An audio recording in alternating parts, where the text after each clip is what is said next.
Hi, and welcome to Historically. My name is Damlola Ogunshakin. The first president of independent Nigeria, poet and prominent nationalist figure, Nnamdi Azikiwe, was born on November 16, 1904 in Zungeri, Nigeria. His first name means "my father is alive" in the Igbo language, as his parents were Igbo. As a young boy, Azikiwe spoke Hausa, the regional language. His father, concerned about his son's fluency in Hausa and not Igbo, sent him to Onitsha in 1912 to live with his paternal grandmother and aunt to learn the Igbo language and culture. In Onitsha, Azikiwe attended Holy Trinity School, a Roman Catholic mission school, and Christ Church School, an Anglican primary school.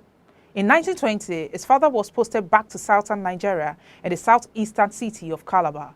Azikiwe joined his father in Calabar, beginning tertiary education at the Obwade Training College. After attending Obwade, Azikiwe was transferred to Methodist Boys High School in Lagos and befriended classmates from old Lagos families as George Shingo, Francis Cole, and Ade Williams, a son of the Aribo of Remo.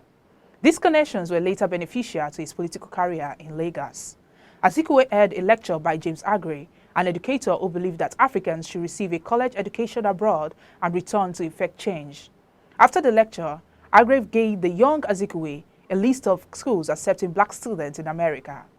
After completing his secondary education, Azikiwe applied to the Colonial Service and was accepted as a clerk in the Treasury Department. His time in the Colonial Service exposed him to racial bias in the colonial government. Determined to travel abroad for further education, Azikiwe applied to universities in the United States. He was admitted by Astoria College contingent on his finding a way to America. Azikiwe attended Storrs College, two-year preparatory school in Harpers Ferry, West Virginia. To fund his living expenses and tuition, he worked a number of manual jobs before enrolling in Howard University in Washington, D.C. In 1927, to obtain a bachelor's degree in political science, Azikiwe became a graduate student instructor in the History and Political Science Department in Lincoln University, where he created a course in African history. He was a candidate for a doctoral degree at Columbia University before returning to Nigeria in 1934. By 1934, when Azikiwe returned to Lagos, he was well known and viewed as a public figure by some members of the Lagos and Igbo community. In Nigeria, Azikiwe's initial goal was to obtain a position commensurate with his education after several unsuccessful applications, including for a teaching post at King's College. He accepted an offer from Ghanaian businessman Alfred Onkanze to become founding editor of the African Money Post, a new daily newspaper in Accra, Ghana. He was given a free hand to run the newspaper and recruited many of its original staff. As editor, he promoted a pro-African nationalist agenda.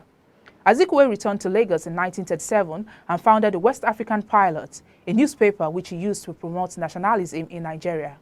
In addition to the Pilot, his Zik Group established newspaper in politically and economically important cities throughout the country. Before World War II, the West African Pilot was seen as a paper trying to build a circulation base rather than overtly radical. He established the University of Nigeria, Nsukka, in 1960, and Queen Elizabeth II appointed him to the Privy Council of the United Kingdom. Azikiwe became active in the Nigerian Youth Movement, NYM, the country's first nationalist organization. Although he supported Samuel Akinsoya as the NYM candidate for a vacant seat in the Legislative Council in 1941, the NYM Executive Council selected Ernest Ikoli. Azikiwe resigned from the NYM and co-founded the National Council of Nigeria and Cameroon's NCNC with Albert Macaulay in 1944. Azikiwe became Governor General on 16 November 1960 with Abubakar Tafawa Balewa as Prime Minister. When Nigeria became a republic in 1963, he was its first president. In both posts, Azikiwe's role was largely ceremonial. He and his civilian colleagues were kicked from office in the 15 January 1966 military coup, and he was the most prominent politician to avoid assassination after the coup. Azikiwe died aged 91 on 11 May 1966 at the University of Nigeria Teaching Hospital in Enugu after a long illness, and he is buried in his native Onitsha. There are several places named after him, including the Nnamdi Azikiwe International Airport in Abuja, the Nnamdi Azikiwe Stadium in Enugu, and the Nnamdi Azikiwe University in Awka, Anambra State. His portrait adorns Nigeria's 500 naira currency notes. Rest in peace, Nnamdi Azikiwe.